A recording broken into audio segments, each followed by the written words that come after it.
bien dire qu'ils ne mènent pas la vie dure, qu'ils ne manquent de rien pour combler leur faim. À quoi bon vouloir voler de ses propres ailes? Où pourraient-ils aller alors que dehors c'est l'hiver nucléaire?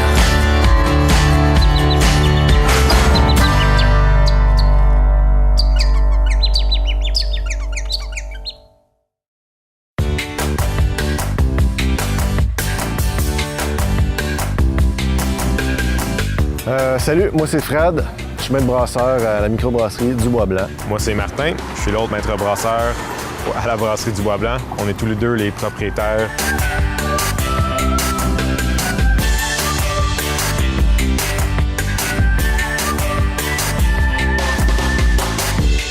En fait, notre passion pour la bière, elle a débuté il y a quand même longtemps pour moi. Martin, je l'ai un peu embarqué dans ma folie, mais c'est ça. Donc moi, ça fait un moment que je suis amateur de microbrasserie. Puis depuis les 2 dernières années, je me suis mis à faire du homebrew chez moi, dans le sous-sol. Puis à un moment donné, j'ai demandé à Martin si ça lui tentait de brasser avec moi. Puis de là, on est rendu ici. Puis ça fait à peu près 10 mois qu'on a vraiment pensé à faire ça comme projet pour notre vie.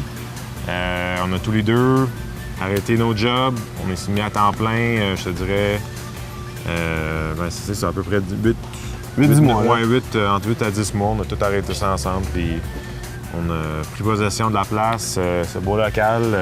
En février dernier. On a développé nos recettes, on a travaillé fort là-dessus, et puis du sous-sol à ici, c'est ça. Ça fait 8 semaines maintenant qu'on est ouvert. Et on a de bons résultats, la bière est bonne, on a une bonne réponse des gens là-dessus, puis il y a même du monde qui se déplace, ça c'est le fun. Mais dans le fond, nous, on a un petit setup vraiment inspiré d'un setup homebrew, mais à plus grande échelle un peu. Ici, ça c'est ma cuve d'eau chaude en fait. J'utilise cette cuve-là pour faire mon mash, pour laver la drèche, puis pour aussi des fois nettoyer à la fin de toutes les brasses. Fait que là, présentement, on est en train de faire notre lavage de drèche. Donc, je pompe l'eau de la cuve ici dans ma mash tun, qui, elle, contient du malt présentement. Donc, voilà, avec ça. Puis, en fait, c'est qu'au début, je remplis cette cuve-là avec l'eau chaude. Après, on incorpore le malt dedans. Et puis, on brasse. C'est là qu'on fait vraiment l'action de brasser avec une belle rame que voici. En fait, elle est juste là. Elle tombe bien. Ça, c'est ma belle rame en téflon. Puis, je l'utilise pas à peu près.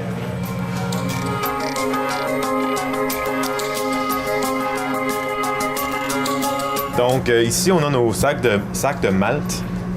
C'est un des 4 ingrédients importants dans la bière. Donc, il y a aussi les houblons, la levure, puis un ingrédient qu'on pense pas toujours, mais c'est l'eau. Le malt qu'on utilise, en fait, il y a des différentes variétés. Il y a toujours généralement un malt de base, puis on ajoute des malts de spécialité aussi pour donner différents effets. Ça va être la couleur, plus de foam, des affaires comme ça. En fait, ici, on a juste une coupe de malt de spécialité, mais on a un malt de base qui vient de l'Angleterre, en fait. Ça s'appelle Maris Otter. Ça fait de la bonne bière.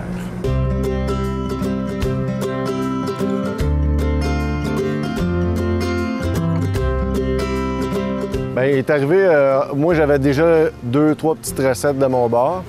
Quand j'ai commencé à brasser avec Martin, Martin a commencé à écrire plus les recettes. Puis moi, j'ai commencé à plus les travailler, tu sais. Fait que Martin, c'était vraiment lui qui était plus en arrière de faire la recette, en fait. Et puis moi, j'étais en arrière de plus exécuter la recette. C'est comme ça qu'on a travaillé ensemble. C'est quand même un risque calculé. C'est pas... oui, on investit quand même beaucoup d'argent, mais tu sais, je veux dire, au bout de la ligne, dans le pire des cas, on pourrait récupérer probablement la majeure partie de ce qu'on a investi en vendant nos équipements, mais Ça n'a jamais été dans notre optique. On ne s'est jamais attardé à ça. T'sais. On s'est toujours dit, on regarde en avant, on s'en va là. Puis à chaque étape, on arrivait à la bonne place. Et puis là, déjà, on a une super bonne réponse. Les gens, comme je disais, ils viennent. C'est le fun au bout. Là, ouais. Puis... Ça a grandi déjà aussi. Chaque semaine, on voit plus de monde qui viennent. Il y a du monde qui font 2-3 heures de route pour venir nous voir. Là. C'est vraiment agréable. Honnêtement, on a fait ce projet-là pour pas être stressé. C'est plus un environnement pas stressant, amical. Puis on voulait juste comme avoir une job dans laquelle on est confortable, on est bien, on tripe.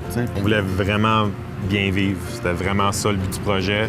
Bien vivre, être capable de supporter notre famille, puis pas de stress. Et on est rendu, puis ça va super bien.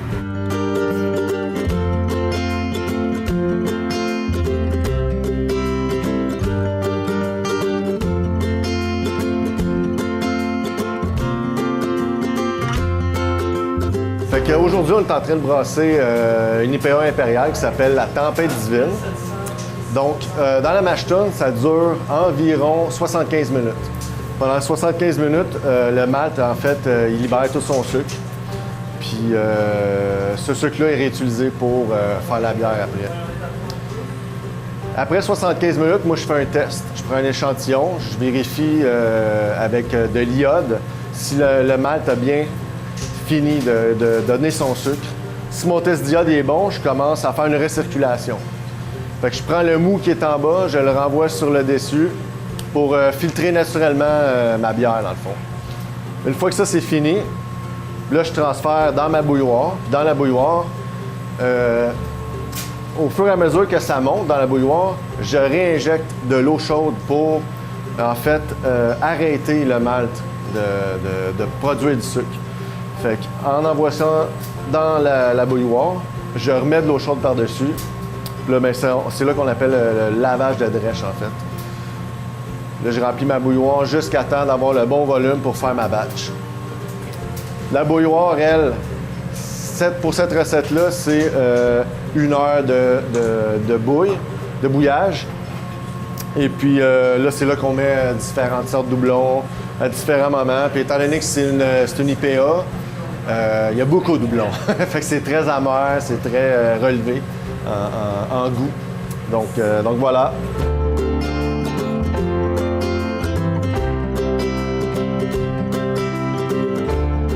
C'est elle qu'on ferme en premier. Clac, après ça, Ouais. Non, mais en fait, on peut faire le contraire. On va fermer ça. Elle va continuer d'envoyer du mou. Fait qu'on va fermer elle. Pour essayer d'en perdre le moins possible.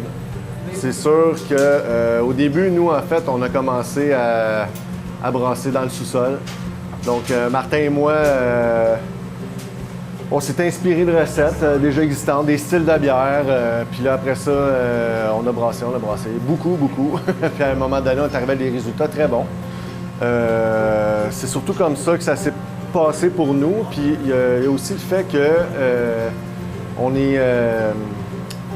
aime bien les bières très amères, les bières très relevées. Fait qu'on on a beaucoup de IPA, mais on est quand même allé explorer d'autres avenues. On a fait une bonne stout, on a fait une bière pas commune justement qui s'appelle une California Common. Puis c'est un style de bière qui n'est pas très répandu au Québec, un peu inspiré d'une recette de la Californie, en fait, de la côte ouest. Et puis, on a élaboré 10 recettes solides dans le sous-sol. Là, ce qu'on a fait, c'est qu'on est allé suivre un cours avec Michel Gauthier l'hiver dernier pour augmenter nos connaissances là, au niveau du brassage, puis des étapes, puis de comprendre exactement ce qu'on faisait. Et puis, à partir de ce moment-là, on a investi, puis on est allé à plus grande échelle.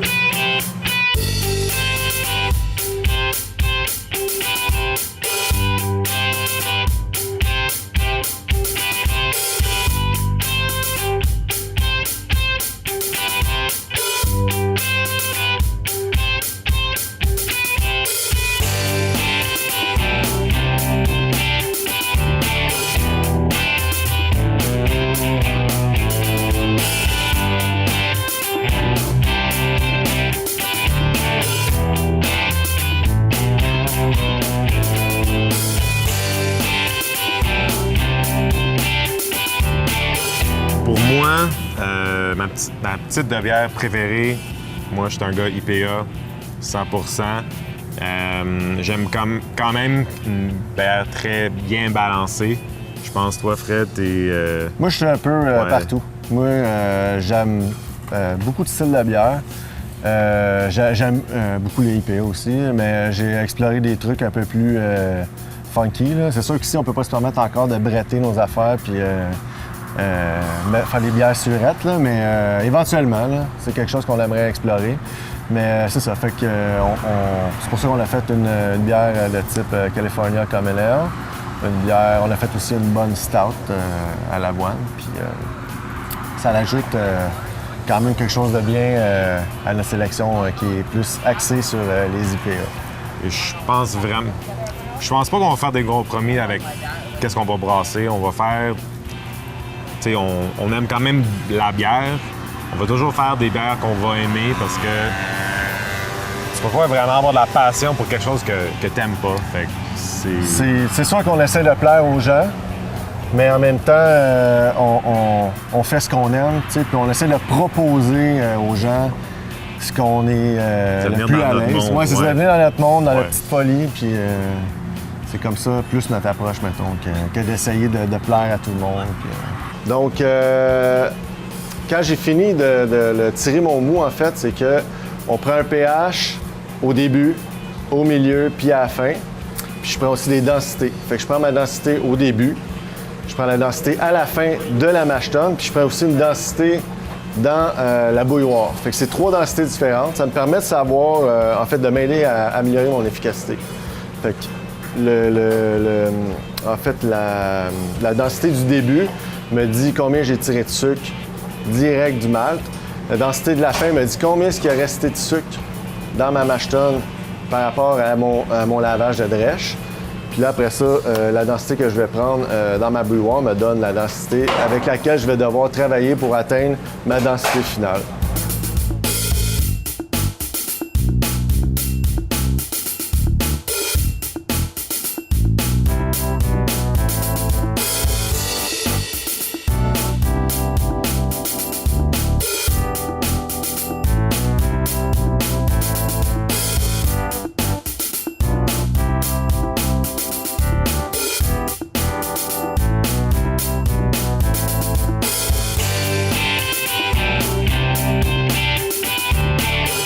Donc là, j'ai eu ma densité pleine, dans le fond, de la bouilloire. Moi, je veux avoir, à la fin du bouillage, je vais avoir 19 plateaux. Là, je suis déjà à 16,35. Ça veut dire que je suis direct dedans pour la réduction au moment du bouillage. L'évaporation va se faire, puis je devrais arriver à la bonne densité à la fin de mon bouillage. Ça veut dire que toutes les étapes avant ont été bien faites. Fait que j'ai bien tiré le mou au début, le lavage de drèche a été bien fait. Donc l'efficacité, jusqu'à maintenant, tout va bien. Ça va bien.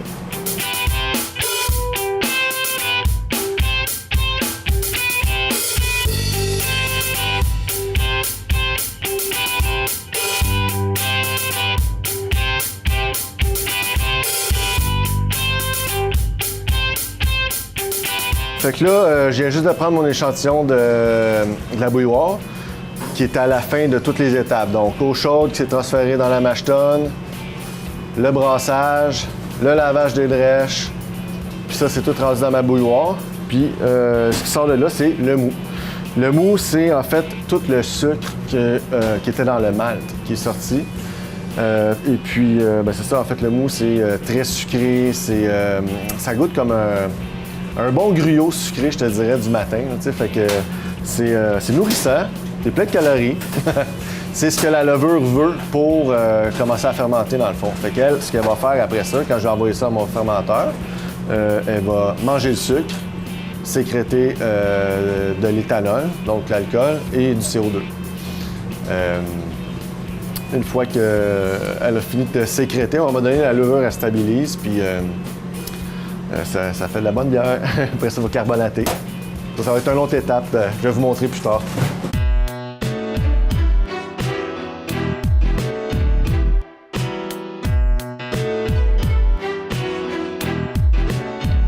Donc ici, la façon que ça fonctionne, c'est qu'on a un beau salon de dégustation. On a le côté dégustation et le côté brasserie, dans le fond. Fait que c'est un cycle aux 2 semaines. Fait que dans une semaine, on va brasser 2 fois. Après ça, la semaine d'après, quand il y a un fermenteur, quand la fermentation est terminée, on va affûter. Et après ça, on va rebrasser les 2 semaines suivantes.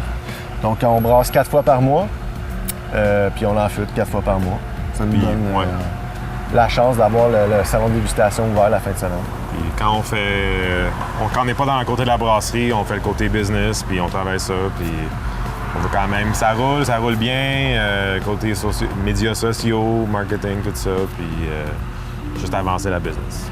En attendant que la bouilloire atteigne 100 degrés Celsius, là, il y a mon ami Claude qui est en train de peser des houblons qui vont être incorporés dans la recette à différents moments, à partir du moment que ça va bouillir. Fait que moi, dès que ça bouille à gros bouillon, là, je pars mon compteur, si tu veux, pour 60 minutes. Parce que ça, c'est un brassin qui devrait durer 60 minutes. Donc, au bout de 60 minutes, je devrais atteindre ma bonne densité et je devrais être en mesure de refroidir ma bière pour envoyer en fermentation. Donc là, présentement, on est en train de mesurer nos houblons. Puis après ça, on va commencer tout de suite à prendre un peu d'avance. On va commencer à vider la drèche de la mash tun pour pouvoir nettoyer. La drèche, habituellement, la drèche, là, on a fait affaire avec une couple de cultivateurs dans le coin pour les animaux, dans le fond. Puis c'est ça, on a trouvé une place qui est une œuvre de charité pour les chevaux. Puis là, eux, c'est vraiment drôle, c'est comme une maison pour les chevaux abandonnés, dans le fond. Fait que ils cherchaient des gens pour faire des dons. Puis là, nous, on a vu ça dans le journal. En fait, c'est un client qui a vu ça dans le journal, qui est venu ici, puis on les a contactés. Puis ça fait que on est bien content de pouvoir participer un peu à aider, tu sais, la communauté.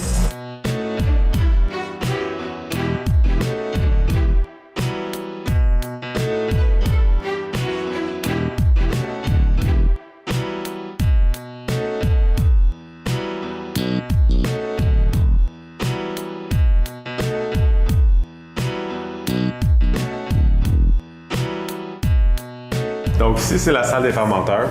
Quand on a fini de bouillir le mou de l'autre bord, en fait, on transfère tout dans un des deux. Aujourd'hui, ça va être au fond. On est en train de le laver en ce moment pour que ça soit prêt pour recevoir le mou après qu'il est venu bouillir. Le processus, ça dure à peu près 2 semaines, la journée de brassage, jusqu'au moment qu'on peut boire la bière. Après qu'on a fini dans les fermenteurs, on teste tous les jours, fait qu'on regarde, on voit la densité, ça va descendre, jusqu'à temps qu'on se rend exactement au point qu'on cherche, côté niveau pourcentage d'alcool. Parce qu'on veut pas un goût sucré. Si on sort ça trop vite, il va y avoir un petit goût trop sucré dans la bière, puis pas toujours une bonne chose. Donc, quand c'est fini, ça peut vraiment prendre des fois 4 jours pour une bière vite, des fois 2 semaines pour une bière vraiment haute en alcool. Ça peut prendre longtemps que la levure mange tout le sucre, en fait. Quand c'est fini, on transfère ça tout dans notre Bright Tank. C'est une cuve de conditionnement, en fait. Puis, elle résiste à la pression, fait on met notre bière là-dedans, on ajoute du CO2, puis on recircule pendant 1 heure ou 2, puis on continue à checker jusqu'à temps qu'on se rend au niveau de carbonisation idéal.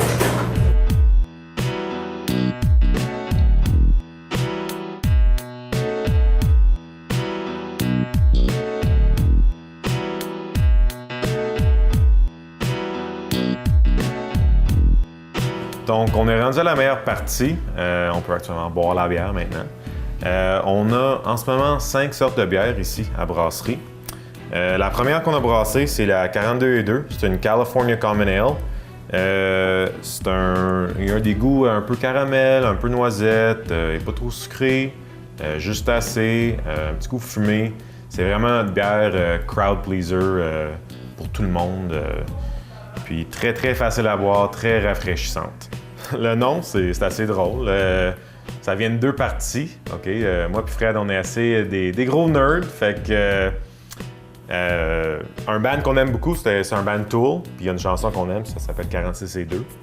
Mais on aime le livre Hitchhiker's Guide to the Galaxy.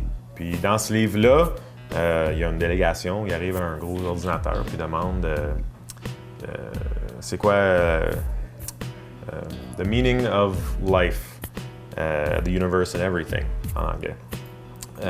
Puis l'ordinateur dit, ça va me prendre 7 milliards d'années à calculer ça. Donc, ils reviennent dans très très longtemps, puis il répond, c'est 42.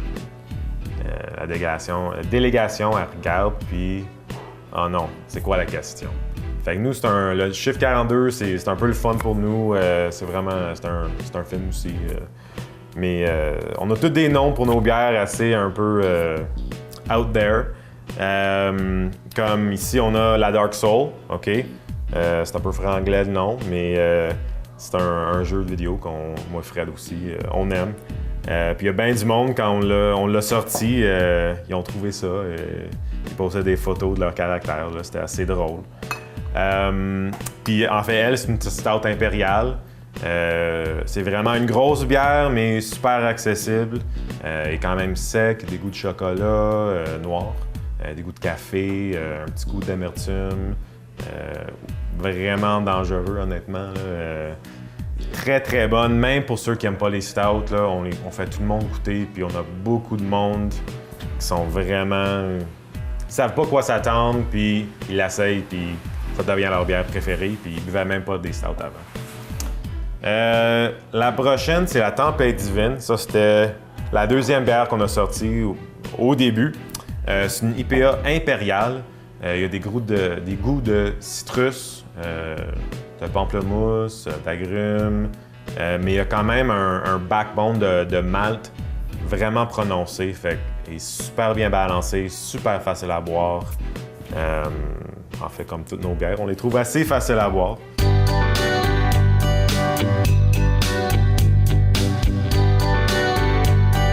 Vraiment, on est 4. Il y a Claude, qui est vraiment le manager du taproom, de la salle de dégustation.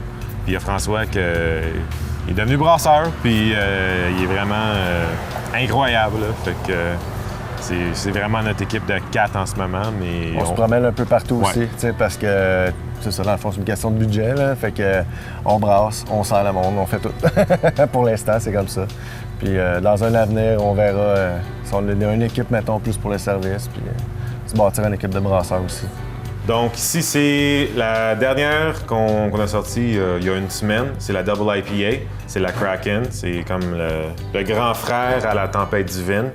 Où la Tempête Divine est très, très balancée. La Kraken ne l'est pas, mais on ne fait pas d'excuses pour ça. C'est vraiment un style plus Vermont IPA, très, très fort en amertume. On goûte les houblons, beaucoup d'agrumes, un petit goût floral aussi, puis houblonné. Sur place, on a aussi un très beau salon de dégustation qu'on a tout fait en équipe. On a tout rénové A à Z, les murs, les planchers, tout. Puis c'est ouvert à l'année longue. On vous invite à venir jouer des jeux de société. On a une belle collection du cribbage à des jeux vraiment plus intenses. On aime tout ici. On a aussi une belle terrasse pour autant qu'il va rester chaud dehors. Il y a 30 places dehors, puis on a une capacité de 44 à l'intérieur dans le salon de dégustation. Puis à peu près 25 places assises dans le taproom ou le salon de dégustation. C'est assez simple, une ambiance vraiment pas de stress, une ambiance agréable, accueillante. Amicale. Oui. Tu sais, comme juste la semaine dernière, il y a un gars qui débarque de Caroline du Sud, tu sais, puis c'est un Québécois dans le fond, mais ça fait 20 ans qu'il reste aux États-Unis, il connaît personne, puis là finalement, ça, tu sais, c'est comme si tout le monde devient à un moment donné, tous des chums d'un coup, tu sais, puis ils ont toute une passion en commun, c'est la bière. Et puis, tu sais, c'est juste de rassembler du monde. Il y a beaucoup de gens aussi qui brassent artisanal chez eux, qui viennent, ils testent nos produits, on leur donne des trucs, tu sais, fait qu'on échange plein de choses ensemble, c'est le fun.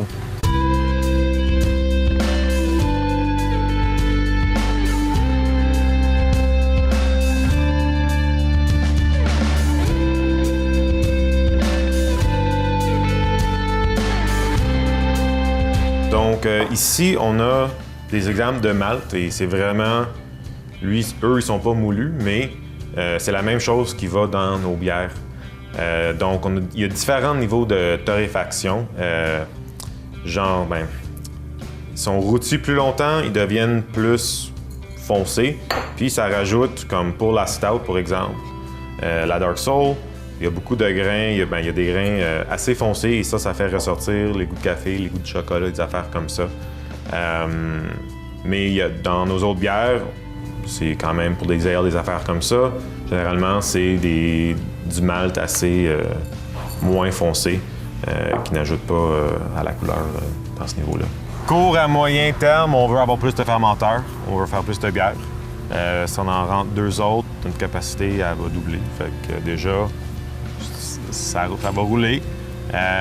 Mais on veut pas trop grandir, on veut vraiment rester un projet qu'on aime faire tout le temps. Ouais. Tu sais, Puis il y a aussi le fait que présentement, on n'embouteille presque pas parce que c'est compliqué.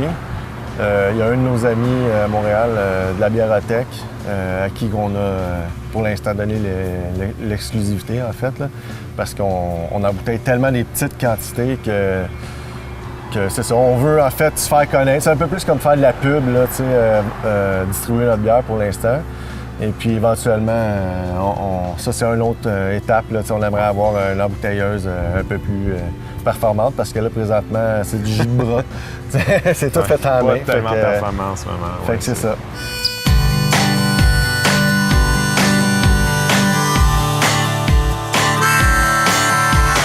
On pourrait dire qu'ils ne mènent pas la vie dure, qu'ils ne manquent de rien pour combler leur faim.